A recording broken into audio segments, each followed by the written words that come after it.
우리 말씀 제목 우리 같이 한번 읽어보도록 하겠습니다. 시작. 떠남 위대한 성장의 시작. 그랬습니다. 사랑하는 성도 여러분, 2026년도 새해가 밝았죠. 우리들은 떡국 한 그릇과 함께 나이도 한 살씩 먹게 되었습니다. 나이가 든다는 것, 그리고 신앙의 연수가 또 쌓인다는 것, 참 귀한 일이죠. 그런데 시간이 지날수록 우리 마음속에 강력하게 자리 잡게 되는 것이 있는데 그것이 무엇이냐? 바로 이만하면 됐다, 여기가 좋사오니 하는 본능입니다. 저는 이제 50대 중반을 이제 넘어서고 있습니다. 솔직히 고백하자면 저도 새로운 도전보다는 또 익숙한 편안함이 좋죠. 그런 나이대가 되었습니다. 목회도 가정도 그저 별탈 없이 조용히 흘러가기를 바랍니다. 그래서 우리는 이것을 안정이라 이렇게 부르고 싶어 하죠. 하지만 이러한 것들이 안정인지 아닌지는 내가 결정하는 것이 아니라 하나님 보시는 것에 의해 다르다라는 것을 우리는 기억해야 합니다. 하나님이 보시기에 그것은 안정이 아니라 안주일 수 있다라는 것입니다. 안정은 비바람이 몰아쳐도 뿌리가 깊어서 결코 흔들리지 않는 상태입니다. 반면에 안주는 비바람이 치면은 비바람이 무서워서 아예 온실 밖으로 나가지 않는 그런 상태입니다. 침대 위에 누워서 이불 속에 있는 것이죠. 이불 밖은 위험해. 그래서 침대 위에 누워서 있습니다. 누워 있으면 편안하죠. 하지만 계속 누워만 있으면 근육이 빠집니다. 그리고 욕창이 생깁니다. 영적인 세계도 마찬가지지요. 아무 일도 일어나지 않기를 바라는 마음은 평화가 아니라 영적 퇴보의 시작인 것입니다. 그래서 우리 하나님은 우리를 자꾸 움직이게 하십니다.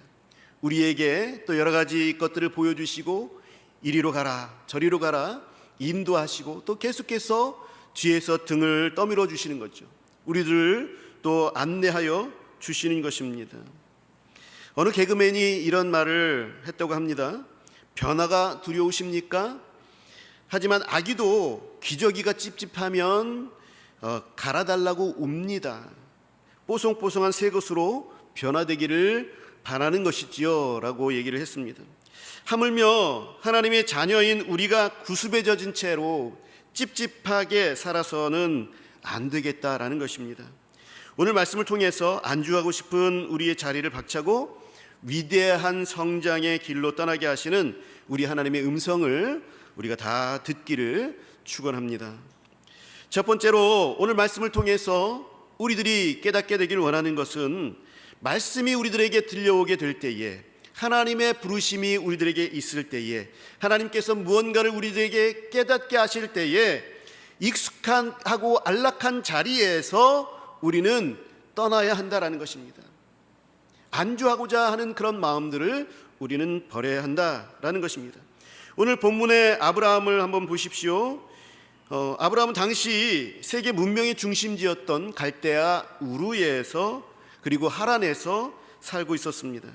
고고학자들에 따르면 당시 이 우르에는 상하수도 시설이 다 완비되어 있었습니다. 그리고 2층 양옥집들이 즐비했다고 합니다. 문명이 많이 발달되어 있었죠. 그리고 참으로 편리한, 당시 시대에 있어서는 가장 편안한 편리한 문명을 가지고 있었던 것이죠. 또한 아브라함의 나이, 당시의 나이가 75세였습니다. 이제 은퇴해서 노후를 즐길 그런 나이지요. 친척도 있고 또 친구도 거기 있고 단골 식당도 다 거기에 있습니다. 그런데 하나님은 갑자기 나타나셔서 말씀하십니다. 너는 너의 고향과 친척과 아비집을 떠나라. 이 명령은 아브라함에게 있어서 청천벽력이죠. 요즘 말로 하면 잘 다니던 직장 다 그만둬라. 그리고 아이들 전학시키고 집 팔아서 내가 지시할 낯선 땅으로, 낯선 곳으로 이민 가라라고 하시는 것입니다. 여러분이라면 아멘 하고 가시겠습니까? 하나님 무슨 말씀이십니까? 지금 이 나이에 내가 무엇을 합니까? 아닙니다. 저는 이 자리에 있겠습니다. 라고 우리는 분명히 말했을 것입니다. 왜 하나님은 굳이 잘 살고 있는 아브라함을 끄집어 내실까요? 그곳에 있으면 하나님 없이도 살 수 있었기 때문에 그렇습니다. 그 갈대아 우르라는 곳, 이방 우상으로 가득한 곳이었고, 또 삶도 안정적이었고, 또 친척들과 아비들도 다 거기에 있어서 안락하고 편안하니까 하나님을 찾지 않는 것이죠. 하나님 없이 살 수 있었기 때문에 그렇습니다. 유대인의 전승 미드라시에 의하면 아브라함의 아버지 데라는 우상을 만드는 직업을 가진 사람이었다라고 전해 옵니다. 풍요롭지만 영적으로는 죽은 도시, 그곳에서 하나님께서는 안주하지 않게 하시고 떠나라 말씀하신 것입니다.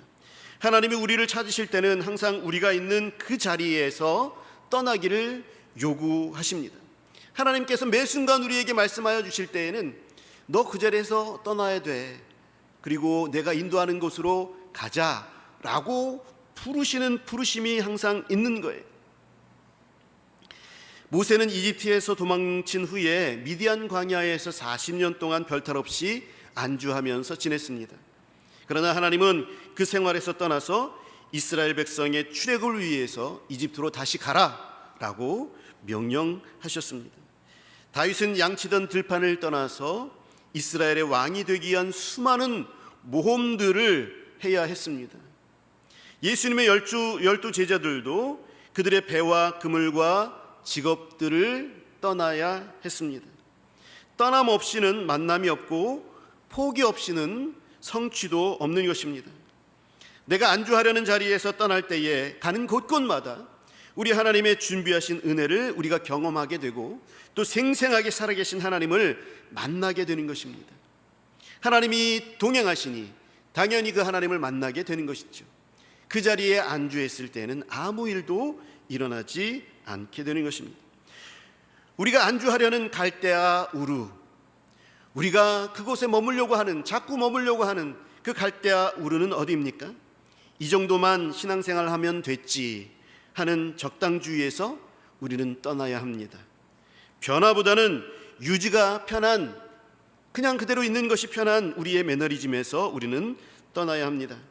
하나님보다 더 의지하고 있는 나의 통장의 잔고, 그것만 바라보고 있는 그 자리, 이게 채워지나 아니면 이게 늘어났나 아니면 줄어들었나, 이것에만 관심이 있는 그 자리에서 더 성장하게 하시는 자리로 우리는 나아가야 합니다.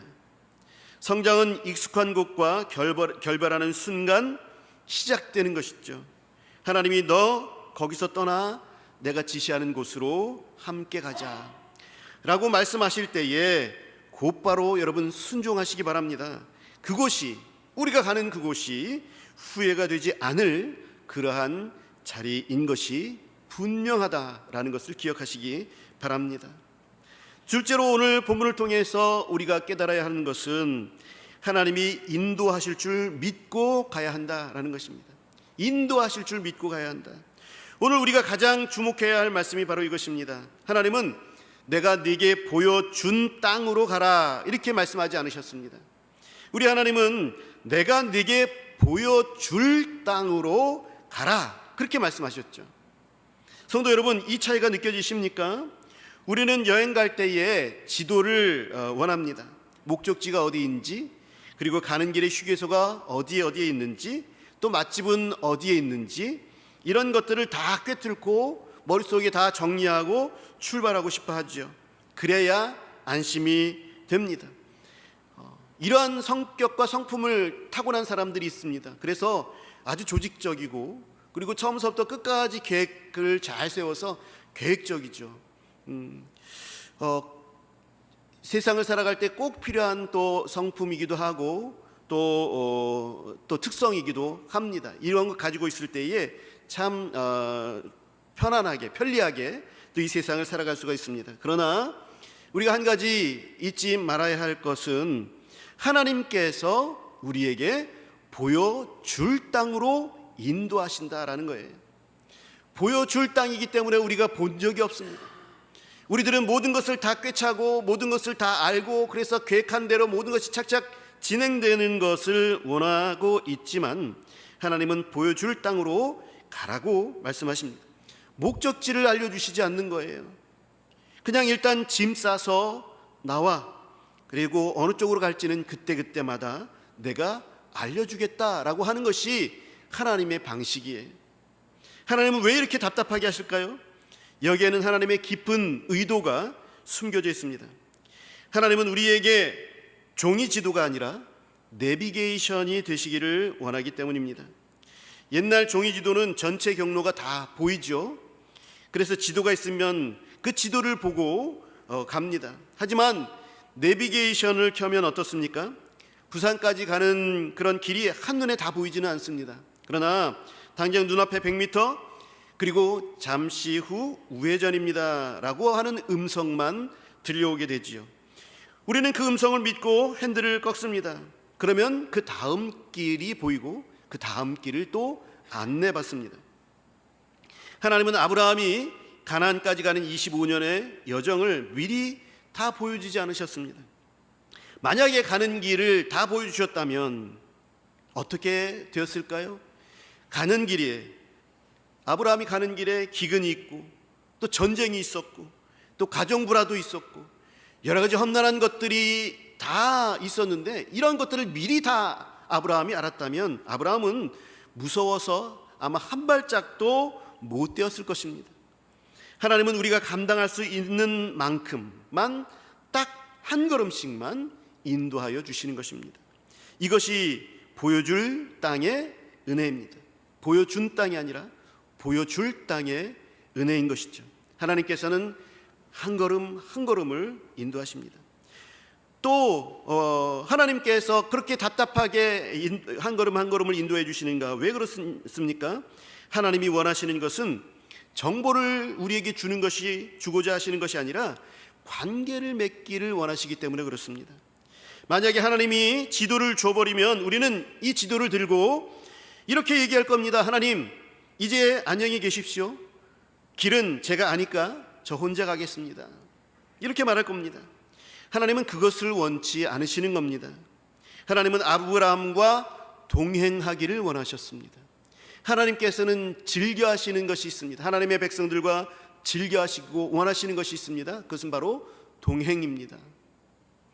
창세기에서 하나님께서 이 아덴 동산을 창조하시고 아담과 하와를 주셨을 때에 하나님은 동산을 거두시면서 아담과 동행하는 것을 기뻐하셨습니다. 에녹은 하나님과 동행하였습니다. 하나님께서는 그것을 즐기셨습니다. 하나님께서는 하나님의 백성들이 하나님과 함께 동행하기를 원하시는 것입니다. 아브라함아, 너는 길을 모르지? 그러니까 내 손을 꼭 잡아야 하되 내 목소리를 항상 귀를 기울여서 들어야 돼 라고 그렇게 말씀하시면서 한 걸음 한 걸음을 동행하여 주시는 것이죠. 믿음은 내 인생의 정답을 미리 알고 가는 것이 아닙니다. 내 인생의 가이드가 되시는 하나님을 신뢰하고 그리고 오늘 들려주시는 말씀 한마디에 순종하여서 한 걸음 한 걸음을 내딛는 것입니다. 여러분, 캄캄한 밤 고속도로를 달리는 자동차를 한번 생각해 보시기 바랍니다. 가로등도 많이 없습니다. 그래서 캄캄합니다. 헤드라이트가 비추는 거리는 고작 100m 정도입니다. 그렇지만 그 100m 앞만 보고도 우리는 서울에서 부산까지 갈 수 있습니다. 100m를 가면 그 다음 100m가 보이기 때문에 그렇습니다. 2026년도 미래가 보이지 않아서 두려우십니까? 주일 주시는 말씀, 또 새벽마다 새벽 기도회를 통해서 주시는 말씀, 또 우리가 개인적으로 매일 성경을 읽을 때 깨닫게 되어지는, 묵상할 때 깨닫게 되는 그런 말씀이 우리들의 헤드라이트입니다. 그 헤드라이트는 멀리 보여주지 않을지 모릅니다. 그러나 내 앞에 있는 것을 보여줍니다. 우리는 그래서 그 말씀 하나에 순종하면 되는 것입니다. 그 불빛만큼만 가십시오. 그러면 반드시 목적지에 도착하게 될 것입니다. 2절과 3절을 보게 되면 하나님께서 너로 큰 민족을 이루고 내게 복을 주어서 내 이름을 창대하게 할 것이다. 또 3절을 보게 되면 너를 축복하는 자에게는 내가 복을 내리고 너를 저주하겠는 자에게는 내가 저주할 것이다. 하나님께서 동행하신다는 의미입니다. 하나님께서 지켜주신다는 의미입니다. 고비마다 하나님께서 보호하여 주신다라는 의미입니다. 누가 나를 공격해 오면 하나님께서 막아주시고, 누가 나를 잘 선하게 되어지면 그것을 칭찬해서 더 많이 나에게 잘 대해 줄 수 있도록 그렇게 인도해 주신다는 말씀이 바로 3절의 말씀인 것이죠. 한 걸음 한 걸음 하나님과 동행하시는 저와 여러분들이 되시기를 바랍니다. 세 번째로 또 우리가 이 말씀을 통해서 깨달아야 하는 것은 우리를 복의 근원이 되게 하시니 그렇기 때문에 순종해야 한다라는 것입니다. 하나님은 떠나라 라고만 명령하지 않으시고 약속을 주셨습니다. 2절, 아까 읽었던 2절에 너로 큰 민족을 이루고 네게 복을 주어 내 이름을 창대하게 하리니 너는 복이 될지라 그랬습니다. 내가 떠나야 할 이유는 나 혼자 잘 먹고 잘 살기 위함이 아닙니다. 내가 복덩어리가 되기 위함입니다. 나는 복덩어리다라고 하나님께서 말씀하여 주시는 거죠. 고인물은 썩지만 흐르는 물은 생명을 살립니다. 아브라함이 갈대아 우르에 머물렀다면 이 아브라함은 그저 우상장수의 아들로 생을 마감했을 것입니다. 하지만 아브라함이 떠났기 때문에 열방이 이 아브라함을 통해서 하나님을 알게 되었습니다. 여러분, 나태주 시인을 여러분 아십니까? 풀꽃이라는 시로 유명한 분이십니다. 자세히 보아야 예쁘다, 오래 보아야 사랑스럽다, 너도 그렇다. 참 따뜻한 시죠. 이러한 시를 쓰신 분인데 아주 독실한 크리스찬이 되셨습니다. 2007년도에 죽을 병에 걸려서 생사의 기로에 서게 됐을 때에 하나님을 깊이 만났다라고 합니다. 이분이 노년에 가장 사랑한다고 고백한 말씀이 시편 23편의 말씀입니다. 여호와는 나의 목자시니 내게 부족함이 없으리로다. 젊은 날에도 참 좋은 말씀이다 그렇게 생각했는데 인생의 황혼에 뒤를 돌아보니 더 깊이 깨달아지더라 라는 것입니다. 내가 길을 몰라서 헤맬 때도, 사망의 음침한 골짜기를 지날 때도 목자 되신 그 하나님께서 내비게이션처럼 나를 인도해 주셨구나, 그 모든 것들이 하나님의 은혜였구나 라는 것을 알게 되는 것이죠. 나태주 시인은 주께서 내 원수의 목전에서 내게 상을 차려주시고 라는 이 구절, 여기서 전율을 느낀다, 황홀하다 라고까지 그렇게 말했습니다.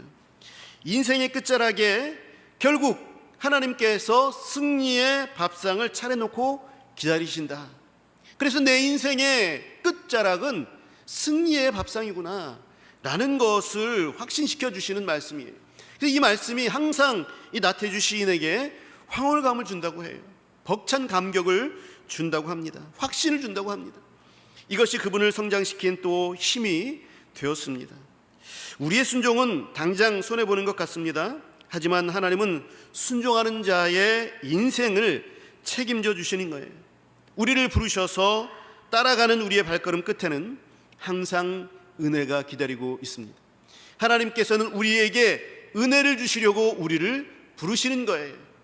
하나님께서는 한 걸음 한 걸음 다 모든 것을 다 보여주시지 아니하시고 한 걸음 한 걸음을 동행하시면서 우리에게 하나님이 함께 하시는 은혜를 보여주십니다. 그리고 그뿐만 아니라 그 과정에서 보여주시는 은혜뿐만 아니라 그 모든 결과물까지도 하나님께서는 우리에게 은혜를 주시는 거예요. 우리로 하여금 복의 통로가 되게 하여 주시는 것입니다. 아브라함의 발걸음 하나하나가 모여서 믿음의 역사가 되었습니다. 그렇듯이 2026년도 우리들의 순종의 발걸음 하나하나, 이것이 우리들의 자녀들과 또 이웃들에게 하나님의 복을 흘려보내는, 가정에 흘려보내는, 교회에 흘려보내는, 세상에 흘려보내는 통로가 될 줄로 믿습니다. 사랑하는 성도 여러분, 말씀을 맺겠습니다. 미국의 교육자 존 세드는 이런 명언을 남겼다고 합니다. 항구에 정박해 있는 배는 안전하다. 하지만 배는 그러려고 만든 것이 아니다. 항구에 묶여 있는 배는 파도를 맞을 일이 없습니다. 멀미할 일도 없습니다. 암초를 만날 일도 없습니다. 아주 안정적이지요. 그러나 그것은 배가 아닙니다. 그저 떠있는 호텔에 불과하고 또는 고철덩이일 뿐입니다. 배의 존재 목적은 거친 파도를 가르고 대양을 항해하여서 목적지에 닿는 것입니다. 2026년도라는 새로운 바다가 우리 앞에 열려 있습니다. 혹시 여기가 좋사오니 하면서 항구에 밧줄을 꽁꽁 묶어놓고 계시지 않습니까? 실패가 두려워서 안주의 밧줄을 놓지 못하고 계십니까? 내 자존심, 내 고집, 또 내 작은 경험이라는 항구에 머물러 계십니까? 이제 그 밧줄을 끊어내야 합니다. 밧줄을 끊어야 배가 항해를 할 수 있습니다. 배가 앞으로 나아갈 수 있습니다. 배가 배의 역할을 감당할 수 있습니다. 보여줄 땅으로 가라. 이것은 우리를 고생시키려는 그런 명령이 아니라 우리를 위대하게 만드시려는 하나님의 초청장입니다. 우리가 그 말씀에 순종하여 한 걸음 한 걸음 나아가게 될 때 그 한 걸음 한 걸음이 우리가 자라나는 길입니다. 우리가 성장하는 발걸음입니다. 여러분, 모세를 기억하십시오. 처음에는 두렵고 떨려서 덜덜덜덜 떨었습니다. 나는 이 일 못합니다 라고 하나님의 화를 돋구었던 인물입니다. 그러나 하나님께서 부르심에 그 순종하여서 이집트로 가서 처음에는 바로 앞에서 덜덜 떨면서 또 바로가 빨리 돌이키지 않는 것으로 인해서 수많은 공격들을 받고 그것으로 인하여서 하나님을 원망하기도 했지만, 그러나 그가 점점 광야길로 인도하고 하나님을 경험하면서 대단히 대담하고 담대하고 하나님으로 인하여서 이스라엘 백성들을 잘 이끄는 위대한 지도자로 계속해서 자라나고 성장해 가는 것을 우리는 말씀을 통해서 봅니다. 우리의 발걸음, 우리를 하나님께서 이끌어내시고 인도하여 주시는 목적과 이유는 바로 여기에 있습니다. 우리를 위대하게 만들고 또 우리를 성장하게 하시려는 하나님의 초청장이 우리를 부르시는 부르심이다 라는 것입니다. 사랑하는 성도 여러분, 지도가 없다고 두려워하지 마십시오. 우리의 배의 선장은 예수 그리스도이십니다. 그분은 바닷길을 다 알고 계십니다. 어디로 가야 할지 다 알고 계십니다. 우리는 그분께 의지해야 합니다. 내비게이션 되시는 성령님의 음성만 듣고 오늘 믿음의 닻을 올리시기 바랍니다. 익숙한 안주를 떠나서 거룩한 성장을 향해 나아가는 2026년, 저와 여러분의 항해 끝에 하나님이 예비하신 영광의 대륙이 기다리고 있음을 믿습니다. 우리 함께 그 위대한 항해를 시작하셔서 위대한 하나님이 주시는 성장함을 얻게 되는, 다 같이 자라가게 되어지는 저와 여러분들이 되시기를 우리 주 예수 그리스도의 이름으로 간절히 축원합니다.